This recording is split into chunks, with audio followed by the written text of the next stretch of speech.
warahmatullahi wabarakatuh. Saya Devita Maratus Solikah, NIM D03171004, Prodi Pendidikan Guru Sekolah Dasar dari Universitas Tunas Pembangunan. Di sini saya akan mendongengkan atau menceritakan tentang legenda Keong Emas.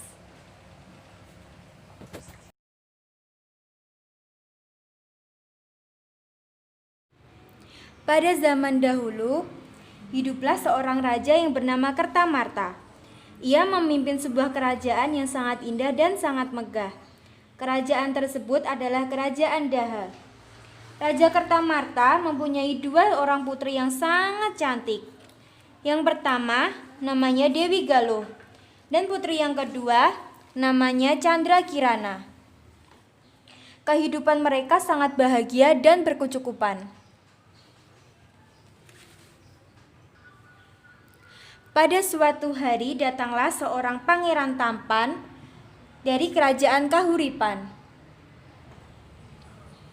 Pangeran tersebut bernama Raden Inu Kertapati. Kedatangan pangeran ke kerajaan Daha adalah untuk melamar salah satu putri raja, yaitu Candrakirana. Kedatangan dan maksud pangeran sangat disambut baik oleh Raja Kertamarta.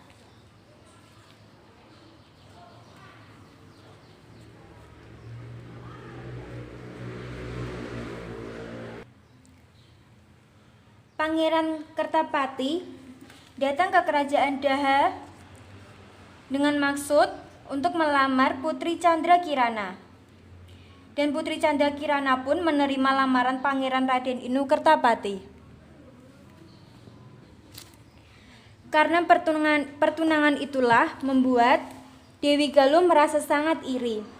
Ia menaruh hati pada Raden Inu Kertapati dan merasa dirinya lah yang lebih cocok menjadi tunangannya.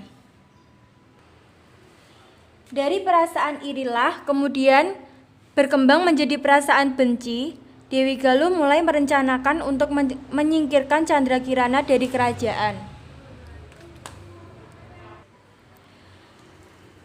Suatu hari, secara diam-diam Putri Dewi Galuh pergi menemui seorang penyihir jahat.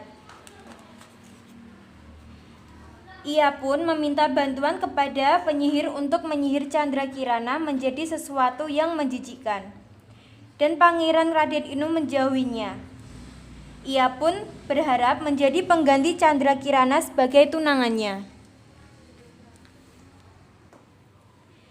Penyihir pun menyetujui permintaan Dewi Galuh. Namun, penyihir tidak dapat masuk istana karena akan menimbulkan sebuah kecurigaan. Akhirnya, Dewi Galuh mempunyai siasat untuk memfitnah Candrakirana, sehingga ia diusir dari kerajaan Candrakirana. Candrakirana meninggalkan kerajaan dengan perasaan sedih. Di tengah perjalanan, ia bertemu dengan penyihir jahat dan menyihir Candrakirana menjadi keong emas.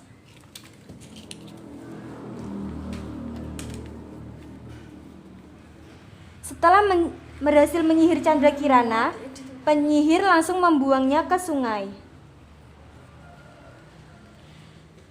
Kutukanmu akan hilang jika kamu dapat bertemu dengan tunanganmu, Pangeran Raden Inu, ujar penyihir.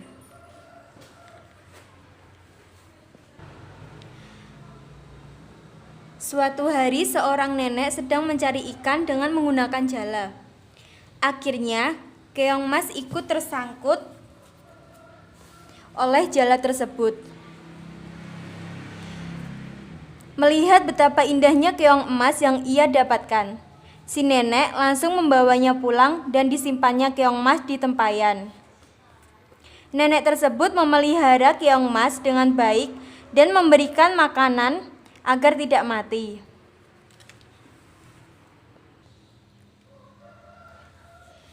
Keesokan harinya, sang nenek kembali ke sungai untuk mencari ikan, namun tidak satu pun yang ia dapatkan, karena sudah terlalu lama dan tidak mendapatkan hasil. Ia pun segera memutuskan untuk pulang ke rumah. Ketika nenek sampai di rumah, Ia sangat terkejut. Ia melihat makanan yang sangat enak sudah tersedia di atas mejanya. Ia merasa sangat heran dan bertanya-tanya, siapa yang sudah membuatkan makanan ini? Setiap hari kejadian serupa terus terjadi. Karena merasa penasaran, sang nenek memutuskan untuk pura-pura pergi ke laut. Sebenarnya ia ingin tahu dan mengintip siapa yang sudah membuatkan makanan setiap hari. Sang nenek sangat terkejut melihat keong emas yang ia simpan di tempayan berubah menjadi seorang gadis yang cantik jelita. Gadis cantik jelita itu langsung menyiapkan makanan di atas meja. Karena rasa penasarannya, sang nenek langsung menghampiri gadis cantik tersebut. "Siapa kamu, putri cantik? Dan dari manakah asalmu?" tanya sang nenek. Keong emas berubah menjadi wujud asli, yaitu Candrakirana. Sangat terkejut melihat kedatangan sang nenek yang tiba-tiba akhirnya Candrakirana menjelaskan siapa ia sebenarnya dan menceritakan kenapa ia berubah menjadi keong emas. Setelah menjelaskan kepada sang nenek, Candrakirana pun kembali berubah wujud menjadi keong emas. Sementara Pangeran Raden Inu terus mencari Putri Candrakirana yang mendadak hilang entah kemana. Namun kabar dari Candrakirana pun tidak dapat ia dapatkan. Pangeran Raden Inu Kertapati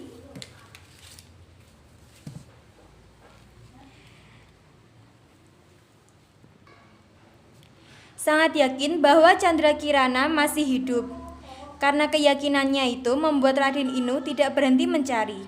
Ia pun berjanji tidak akan kembali ke kerajaan sebelum menemukan tunangannya Candrakirana.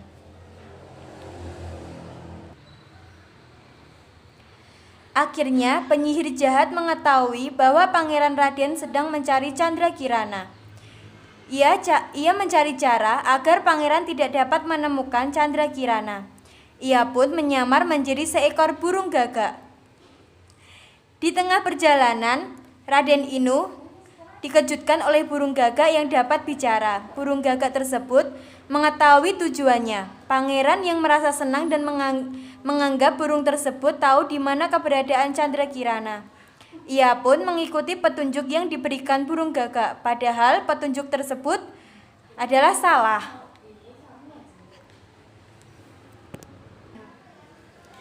Pangeran Raden mulai kebingungan dengan petunjuk yang diberikan burung gagak. Di tengah perjalanan, ia bertemu seorang kakek tua yang sedang kelaparan. Ia segera memberikan makanan tersebut.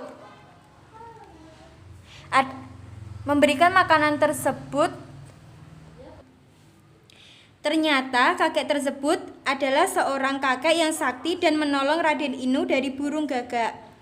Kakek memukul burung gagak dengan tongkatnya dan tiba-tiba burung gagak merubah menjadi asap. Dan burung gagak tersebut berubah menjadi seorang penyihir jahat.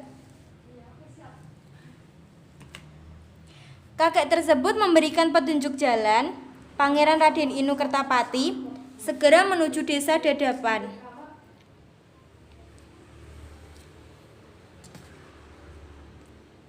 Berhari-hari ia menempuh perjalanan. Namun, di tengah perjalanan bekalnya telah habis. Ia merasa sangat kehausan. Ia pun melihat sebuah rumah dan segera menuju ke rumah tersebut. Ia berniat untuk meminta segelas air, namun bukannya hanya air yang ia dapatkan, tetapi Candrakirana yang ia cari. Ia melihat tunangannya dari jendela sedang memasak.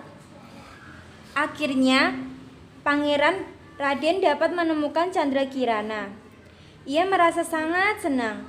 Begitu pula dengan Candrakirana yang berhasil menghilangkan kutukannya apabila bertemu dengan tunangannya. Chandra Kirana menjadi gadis cantik yang sangat jelita. Dan mereka berdua hiduplah berbahagia.